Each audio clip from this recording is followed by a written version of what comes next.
늘 함께 계시고 내 궁핍함을 아시고 늘 채워주시네.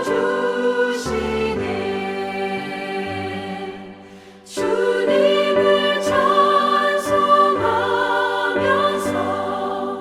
할렐루야 할렐루야. 내 앞길 멀고 험해도 나 주님만 따라가리.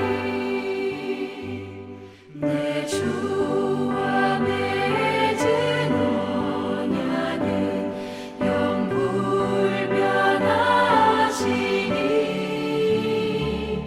그 나라 가기까지는 늘 보호하시네. 주님을 찬송하면서 할렐루야 할렐루야. 내 앞길 멀고 험해도 나 주님만 따라가리.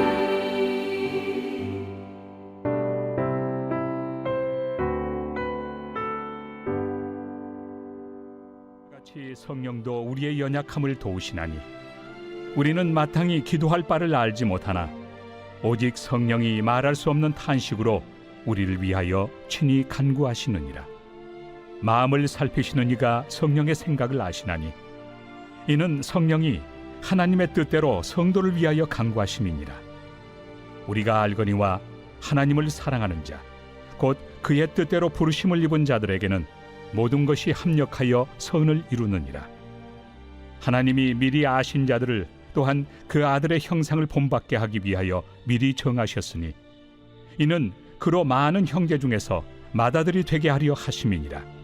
또 미리 정하신 그들을 또한 부르시고 부르신 그들을 또한 의롭다 하시고 의롭다 하신 그들을 또한 영화롭게 하셨느니라. 오늘 본문의 26절부터 30절까지의 말씀은요, 예정론이라고 하는 신학적인 그 구절이 포함이 되어 있습니다. 어려운 구절이에요.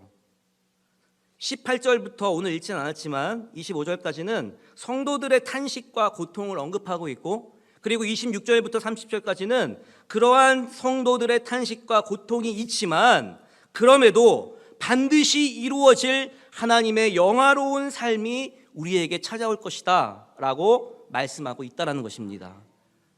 매일매일 그냥 부르짖는 것이 아닙니다. 하나님이 해주시겠지. 그것이 아니라 오늘 이 본문의 말씀과 같이 성도들의 탄식과 고통이 이렇게 있지만 그럼에도 반드시 하나님께서는 영화로운 삶을 말씀으로 인도해 주신다라는 것들을 믿음으로 고백해야 한다라고 하는 것입니다. 제가 분석한 바울은요, 많은 사상이 있고 또 여러 가지 입장을 취하고 있습니다. 그런데 바울의 인간론은 비관주의적인 것 같아요. 죄인이다. 그리고 나는 죄를 지을 수밖에 없다. 그런데 바울이 가지고 있는 신론은 낙관주의자적인 입장입니다. 쉽게 이야기하면은 아멘의 입장이죠. 아멘의 신앙인 거죠. 다시 말해서 이 아멘의 신앙, 낙관주의자적인 입장에서 신론을 바라보고 인간은 그런 죄를 지을 수밖에 없는 존재이다 라고 하는 인간론과 신론을 가지고 있기 때문에 자아에 대한 부정이 일어날 수 있는 것이고 자신의 자아를 철저히 부정할 수 있는 것이고 그 부정을 통해서 하나님의 신앙으로 나아갈 수 있는 희망을 가지게 되는 것, 그것이 바울이 가진 하나님의 모습이다라는 것입니다. 다시 말해서 바울은요, 자신의 연약함과 약점을 잘 극복해낸 성경의 인물 중에 한 분입니다. 우리가 여러 사람을 만나게 되는데 자신의 약점이 있고 또 자기가 모자란 부분이 있고 또 자신의 연약한 부분이 있는 사람들이 거의 대부분입니다. 약점이 없고 연약함이 없는 사람은 없죠. 강점도 있지만 반드시 우리에게는 약점도 분명히 있습니다. 그런데 이 약점과 연약함을 과연 어떻게 이해하고 어떻게 극복할 수 있는가라고 하는 부분에서 오늘 바울은 두 가지의 확신을 가지고 있었습니다. 첫 번째로는 우리를 위한, 바울을 위한, 자신을 위한 성령님의 깊은 간구를 확신하고 있었다라고 하는 것입니다. 여러분, 우리가 서로 교제를 나눌 때, 그리고 예배를 드리고 또 교제 성경 공부를 하고 여러 가지 모임을 가질 때 집사님을 위해서, 권사님을 위해서 제가 기도하겠습니다라고 하는 그 기도를, 그리고 그런 언급을 자주 하게 됩니다. 실질적으로 기도를 하고 계십니다. 그리고 기도를 해 주셔야 되고요. 그래서 그 말씀을 하는 거고요. 친히 간구해 주시는 그 누군가가 있다라고 할 때 우리의 마음 가운데는 확신이 생깁니다. 나를 사랑해 주시는 어머니가 있다라는 것, 그것이 우리가 살아갈 수 있는 그 존재 중에 하나입니다. 마찬가지로 하나님이 친히 우리를 위해 간구해 주신다라고 하는 그런 깊은 간구의 확신이 바울 사도에게 있었다라고 하는 것입니다. 사랑하는 우리 성도 여러분, 이 시간 한번 제가 여러분께 한번 질문하길 원합니다. 정말 성령님께서 여러분을 위해서 친히 간구해 주심을 믿음으로 고백하십니까? 그 믿음의 고백이 우리의 삶 가운데 확신으로 자리하시기를 주님의 이름으로 축원합니다. 로마서 8장 14절에 보면 여러 말씀이 있지만 이 말씀은 성령님의 인도하심으로 우리가 성화의 길을 걸어갈 수 있다라는 그러한 내용으로 로마서 8장 초반절에 고백하고 있습니다. 우리의 신앙의 루틴을 보면요, 우리가 연약한 믿음을 가질 때 우리는 좌절하게 되고 낭망하게 됩니다. 그래서 그 좌절하고 낭망했을 때 성령 충만함이 있다면 그것으로 극복해낼 수 있는 힘이 있겠지만, 우리가 좌절했을 때, 그리고 아무것도 할 수 없는 존재라고 느꼈을 때 우리는 지혜의 부족함을 느끼고 어찌해야 할지를 모르는 것이 우리의 모습입니다. 그런데 그런 상황 가운데서도 우리가 아무것도 하지 못하는, 아무것도 어떻게 할 수 없는 것을, 어떻게 할지 모르는 것을 우리가 고백할 때 하나님께서는 즉시 도와주시는 하나님이 우리와 함께 계신다라고 하는 것입니다. 이 시간 하나님을 우리의 마음 가운데 즉시 도와주시는 하나님을 초청하는 여러분 되시기를 주님의 이름으로 축원합니다. 즉시 도와주시는 하나님, 이 하나님을 제가 원문으로 한번 해석을 해봤더니 휘남티람바 농마이라고 해서요, 함께 분담한다, 대신 짊어진다라고 하는 뜻을 가지고 있어요. 하나님께서 여러분의 고통과 아픔과 연약함을 함께 짊어지신다라고 이야기해 주신다라고 하는 거예요. 대신 짊어주시고 함께 짊어주시는 그 은혜가 우리 모든 성도님들 가운데 함께 하시기를 주님의 이름으로 축원합니다. 두 번째로 바울은 하나님의 사랑을 확신하고 있었습니다. 저는 저희 아내와 제 아들과 딸을 정말 사랑합니다.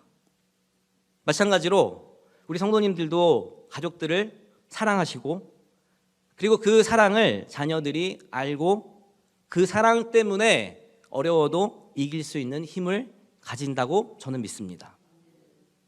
우리나라에서 히트할 수 있는 몇 가지 단어가 있는데요, 그 중에 하나가 어머니라는 단어입니다. 우리나라 사람, 미국은 다른 경우지만 우리나라에서 어머니라고 하는 이 힘이 어마어마하대요. 많은 어려움이 있다 할지라도 어머니라고 하는 그 단어를 읊조리고 고백하면 힘이 생긴다라는 거예요. 다시 말해서 어머니가 우리를 사랑하고 계신다라는 것들을 다 알고 있기 때문에, 다른 사람은 믿어주지 않더라도 우리 어머니는 나를 믿어주시기 때문에 어머니라고 하는 그 단어를 들었을 때 힘이 나고, 그리고 일어날 수 있는 그런 하나님의 은혜가 우리에게 가득하게 된다라고 하는 것입니다. 마찬가지로 하나님께서 우리를 믿어주시고 또 우리를 사랑해 주신다라고 하는 그 확신이 있으면 무엇이 두렵고 또 어떠한 염려가 그것을 사로잡을 수 있겠습니까? 하나님이 고백하신 거예요. 너를 사랑해. 내가 끝까지 사랑할 거야. 로마서 8장 29절 30절의 말씀을 보면 하나님이 미리 아신 자들을 또한 그 아들의 형상을 본받게 하기 위하여 미리 정하셨으니 이는 그로 많은 형제 중에서 맏아들이 되게 하려 하심이니라. 또 미리 정하신 그들을 또한 부르시고 부르신 그들을 또한 의롭다 하시고 의롭다 하신 그들을 또한 영화롭게 하셨느니라 라고 말씀해 주시는 이 로마서 8장 29절 30절의 말씀은 우리가 익히 들었던 예정론이라고 하는 근거의 말씀입니다. 예정론에 대한 부분들, 이 말씀을 통해서 예정론은 어거스틴이라고 하는 신학자가 체계화를 시켰는데요. 이 예정론은 당신의 백성을 미리 택하신 사랑의 행위로 우리는 해석해 볼 수 있습니다. 다시 말해서 이 예정론은 미리 택하셨다라는 거예요. 근데 이 미리 택하심을 우리가 어떻게 해석할 수 있는지 정확하게 이해해야 한다라고 하는 것입니다. 그럼 먼저 어떤 자를 미리 정하셨습니까? 어떤 자를 미리 정하셨느냐라고 물어봤을 때 미리 아신 자들을 정하셨다라고 오늘 본문에서는 소개하고 있습니다. 안다라고 하는 뜻이 뭐냐면요, 친밀한 교제와 사랑을 나눈 자라고 하는 뜻이 담겨져 있고요. 미리라고 하는 것은 시간과 공간을 초월하는, 과거와 현재와 미래를 초월하는 그 미리 아는 그 사람을 택하셨다라고 해석해 볼 수 있습니다. 다시 말해서 로마서 8장 29절 30절 말씀은 미리부터 사랑하시고 돌보신 자를 예정하셨다라고 하는 거예요. 하나님이 너네 미리 내가 다 택했어, 이게 아니라 미리부터 사랑하시고 돌보신 자를 예정하셨다라고 말씀해 주고 있습니다. 그리고 이 예정하신 목적은 하나님의 길로, 성화의 길로 걸어갈 수 있도록 인도해 주시기 위해서 이 예정을 말씀해 주셨다라고 하는 것입니다. 자, 그러면 하나님이 선을 이루어 가시는데 그것을 누구에게 또 무엇을 어떻게 이루시는가라고 하는 것들을 간단하게 소개합니다. 하나님이 선을 이루시는 그 이루심은 누구에게 이루어지는가? 하나님을 사랑하는 자에게 하나님의 선을 이루어 주신다라는 거예요. 하나님을 사랑하십니까? 정말 사랑하십니까? 그 하나님의 사랑을 마음껏 고백하는 자에게 하나님은 선을 이루어 주실 줄 믿습니다. 그럼 무엇을? 사람의 관점에서 성공이 무엇입니까? 돈이 많고 지위가 높고 또 많은 사람들에게 인정받는 것, 그것이 사람의 관점에서의 성공입니다. 그러나 하나님이 선을 어떻게 이루시느냐? 하나님의 뜻대로 이루어 가신다라는 거예요. 모든 믿는 자가 다 성공하지 않아요. 모든 교회를 섬기는 자가 다 행복하지 않아요. 그러나 하나님이 주시는 그 행복이 있고 하나님이 미리 뜻대로 하나님의 뜻대로 인도하시는 그 하나님의 경륜이 우리 가운데 자리하고 있다라고 하는 것입니다. 다시 말해서 하나님께서는 우리에게 친히 간구해 주시는 하나님으로 찾아와 주시는데 그 친히 간구해 주시는 하나님과 우리가 그 문제를 어떻게 극복할 수 있는지를 반드시 우리는 고민해야 한다는 거예요. 처음에 제가 말씀드렸죠. 하나님이 우리를 사랑하시는 그 사랑의 확증, 그리고 하나님이 우리를 위해 친히 간구해 주시는 그 간절함의 은혜를 우리가 믿고 고백했으면 이제 그런 하나님과 어떻게 무엇을 극복해 나아갈 것인지를 반드시 고민해 봐야 한다라고 하는 것입니다. 우리 가운데요, 실패의 경험이 있고 피해의 경험이 있고 정죄와 의심과 두려움의 그러한 어려움들을 다들 가지고 있습니다. 무엇을 어떻게 극복할 것인가? 우리가 이러한 상황 가운데 하나님 해결책을 주세요. 돕는 자를 붙여서 모든 거 다 해결해 주세요 라고 이야기하고 싶지만 하나님은 그러한 방법으로 해결해 주시지 않습니다. 하나님께서는 하나님의 선을 이루어 가신다라고 분명히 말씀해 주고 있습니다. 합력하여서 선을 이루어 가기를 하나님께서는 원하신다라는 거예요. 나 혼자가 아니라 하나님의 영광을 위해서 모두가 함께 합력하여 선을 이루어 갈 때 하나님은 반드시 그 사랑하는 자에게 선을 이루어 주신다라고 하는 것입니다. 제가 며칠 전에 오은영 박사가 진행하는 금쪽이를 바라본 적이 있습니다. 근데 그 프로그램에는 한부모 가정에 아이가 등장하게 됩니다. 그 아이는 정말 지금까지의 역대급의 아이였어요. 욕이란 욕은 다 알고 있어요. 그리고 주변에 있는 사람들을 폭력으로 저지합니다. 그리고 그 모든 것들이 자신이 선하다고 여겨요. 다시 말해서 그 아이가 가지고 있는 생각 가운데 나는 강해야 된다. 그리고 내가 강하기 위해선, 그리고 강할 수 있는 나만의 방법은 윽박지르고, 그리고 그 사람에게 욕하고 폭력으로 그 상대방에게 전달하면, 그래서 내가 이기면 나는 이기는 거다라고 하는 생각을 가지고 행동하고 있었습니다. 이 아이는 그것이 선이라고 생각해요. 그 아이의 마지막에 이야기를 들어보니까 너 왜 그렇게 행동해?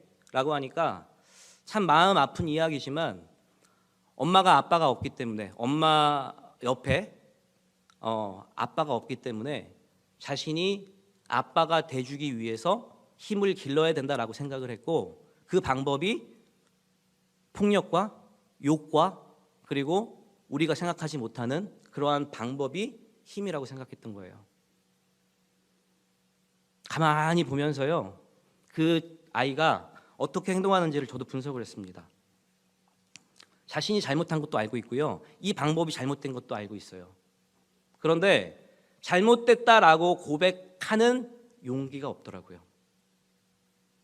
마찬가지로 우리가 하나님이 선을 이루신다라고 하는 그 목적을 분명히 알고 있고 하나님의 뜻대로 이루어 가신다라는 것들을 분명히 알고 있음에도 불구하고 우리는 고백하지 않아요. 하나님 잘못했어요. 하나님의 선으로 이끌어 주시는 것, 제가 그 모습을 살아가지 못했습니다 라고 하는 그 고백만 있을 때, 그 용기의 고백이 있을 때 하나님은 반드시 선으로 인도해 주신다라는 거예요. 우리는 용기를 낼 수 있는 그 영성이 필요한 줄 믿습니다. 내가 잘못하면 잘못한 거예요. 그리고 안 되는 건 안 되는 겁니다. 하나님이 함께 하시지 내가 판단할 게 아닙니다. 하나님이 함께 해주시고 하나님이 판단하시고 하나님이 인도하시는 것이지 내가 먼저 가서 이 모든 것들을 행하는 것, 그것은 별로 좋지 않은 모습입니다. 우리는 구원의 여정이 분명히 있어요. 미리 하나님이 사랑하셨기 때문에 우리는 하나님의 예정이라고 하는 목적지로 향해 갑니다. 그리고 그 예정을 통해서 하나님은 우리를 부르셔요. 소명이라고 하는 것으로. 그래서 그 소명으로 믿는 자를 향한 그 부르심을 통해서 우리는 의롭다 하심을 입고 하나님의 칭의를 받게 됩니다. 그리고 이 칭의를 통해서 영화로운 하나님의 삶으로 인도함을 받는 거예요. 다시 말해서 하나님은 우리를 계획하고 계세요. 우리가 지금까지 이렇게 살았던 것 하나님이 계획하신 거고요, 앞으로도 하나님께서 우리의 길을 예정하고 계시고 계획하고 계시고, 그리고 하나님이 미리 가서 다